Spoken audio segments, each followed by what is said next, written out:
Big moves are happening. Spy planes, recon flights, potential military strikes against the cartels. Is Donald Trump gearing up for an all-out offensive? Let's break this down.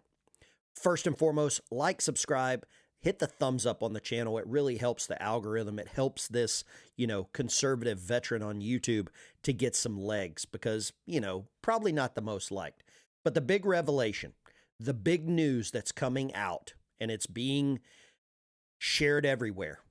A major report has just dropped revealing increased U.S. military surveillance on the drug cartels. We're talking spy planes, U-2s, drones, satellites. Spy planes have flown at least 18 missions over the last 2 weeks compared to the usual one time per month. And this is just over the southern border region. Intelligence gathering has shifted from Russia and China to U.S. border operations. And this is a clear and definitive shift in military priorities, more importantly, the priorities of the White House and Donald Trump. I'm going to share with you some information today that should make you happy. If you're in a border state, well, basically every state in America is a border state because of the vitamin F that is coming in through the southern border and affecting all of you.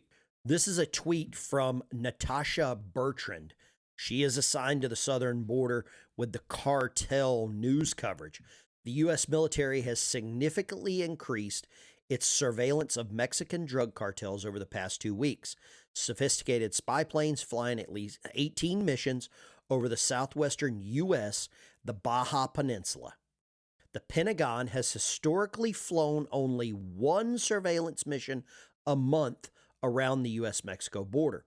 Typically, officials instead focus on these planes on collecting intelligence on other priorities, such as Russian activity in Ukraine or hunting Russians or Chinese submarines.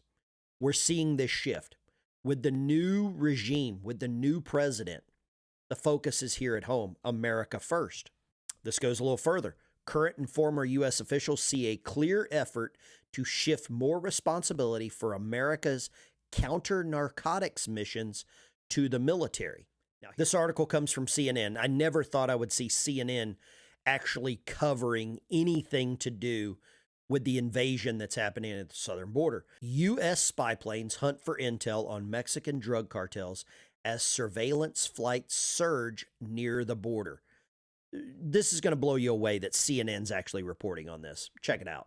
The U.S. military now using a sophisticated spy tool at the U.S.-Mexico border. Sources telling CNN that American spy planes are now being used to try and track down Mexican drug cartels along the border, and that those surveillance flights have surged. CNN's Katie Bo-Lillis has this new reporting. She's joining us now. Katie Bo, what more are you learning about these spy planes and these flights?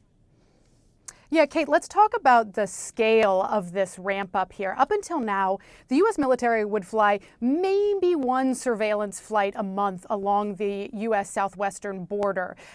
We have seen at least 18 just in a 10-day period beginning in late January along the U.S. southwestern border and in international airspace around the Baja Peninsula. This comes, of course, as Donald Trump has increasingly indicated that he would like to see the military take a greater responsibility for dealing with both the cartel issue specifically, as well as the issue of migration to the U.S. southern. Today's video is brought to you by Beam, shopbeam.com. I'll put a link down in the description. It is a powder. It is a powder that's got some stuff in there that helps me sleep.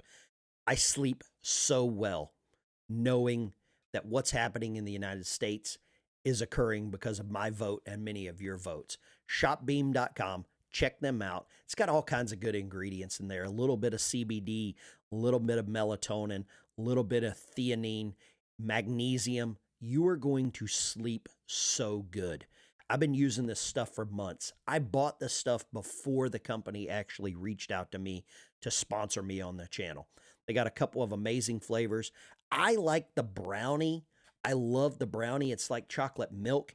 A scoop of that, a little bit of hot water before you go to bed at night. You're going to sleep like a baby.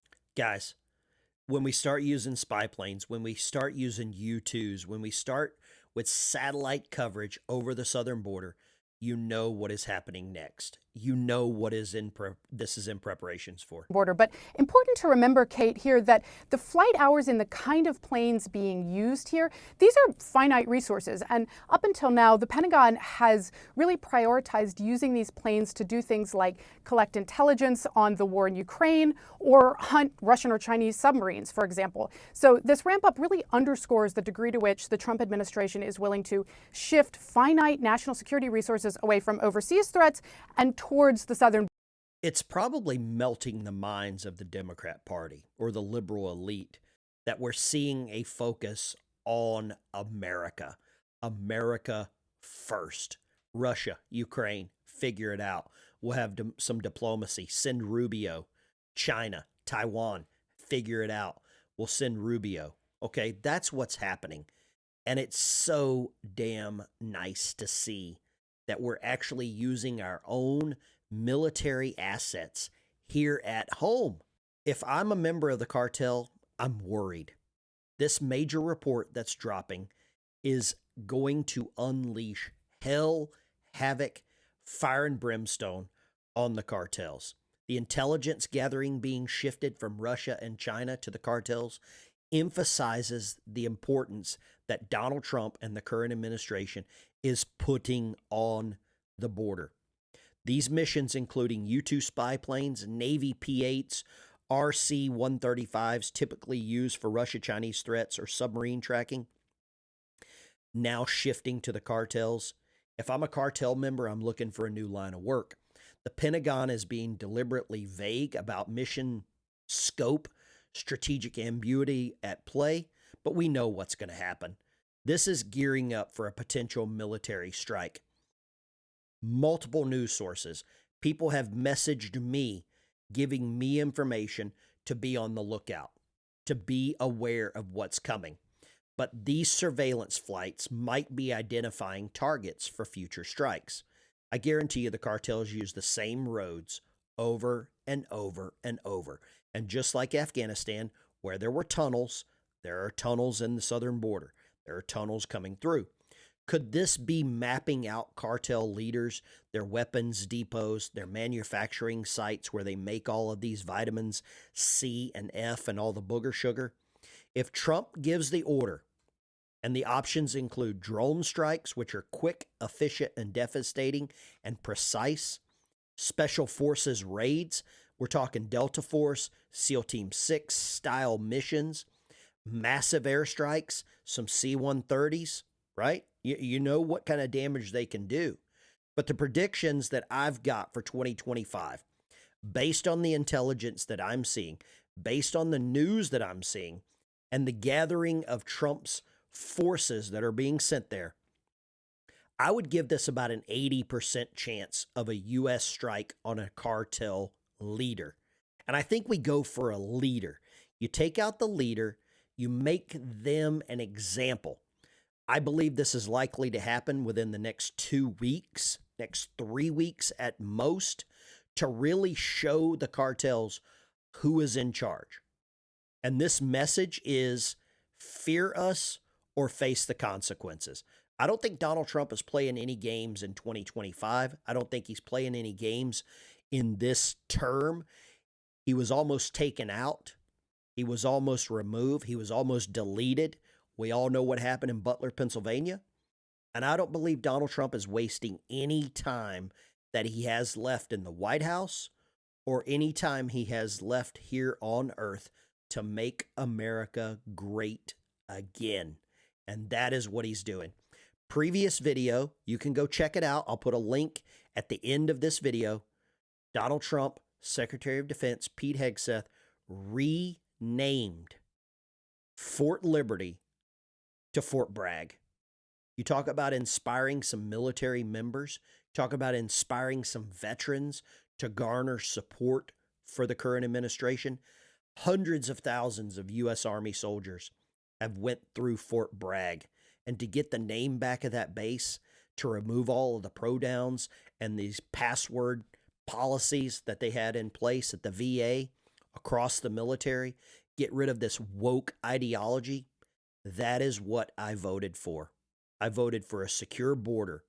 I voted for a powerful military that will not play games with the cartels.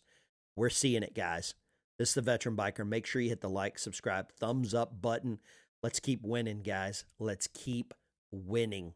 Take care. Vet Bikers out. I'll see you on the road. Check out that video right up here. Pete Hegseth renamed Fort Liberty to Fort Bragg.